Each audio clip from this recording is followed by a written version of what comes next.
Hello, we have the box problem that we're working on, and we have part A, which says to express this box, the volume of the box, as a function of x.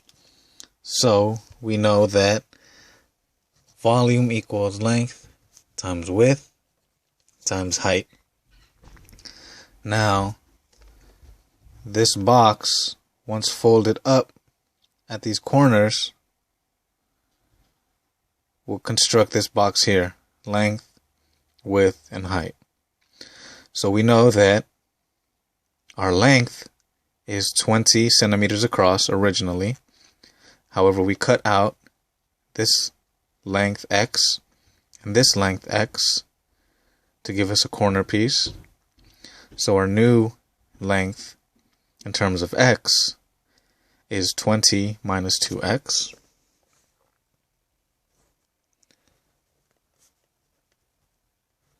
Now, same for our width.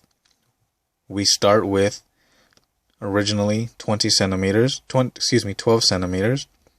we subtract this value, this length of x, and this length of x, giving us a new width of 12 minus 2x. So this width and this length is all in terms of x.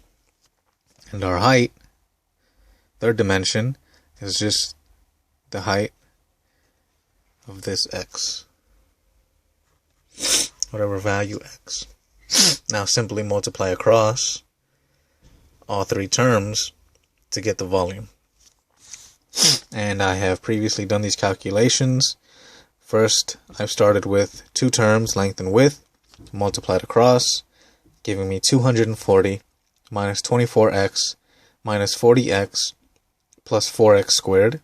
Now I took that term and multiplied it by the third term, height, to give me volume, equaling 4x cubed minus 64 squared plus 240x.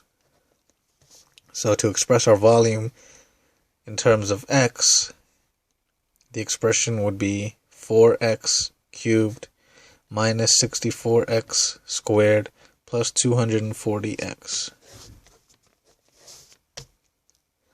And for part B, it says, how does the real world situation restrict the domain of the function you found? In other words, for what values of x does the function from part A make sense?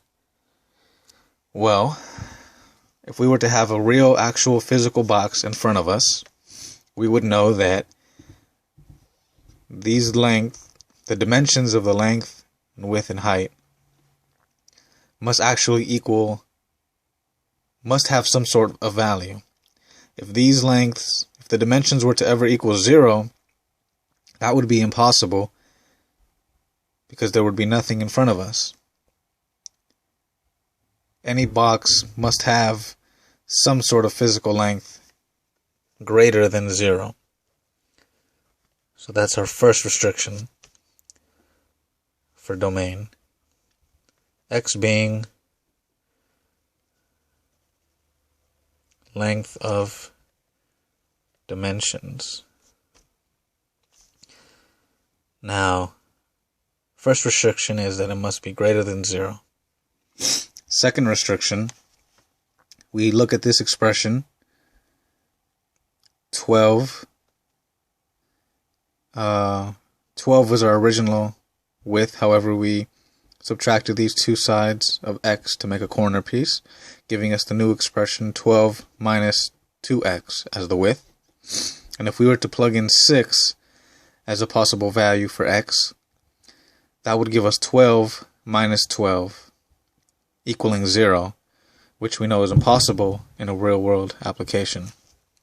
Therefore, the second restriction of our domain is that x must also be less than 6 as well as greater than 0. Thank you.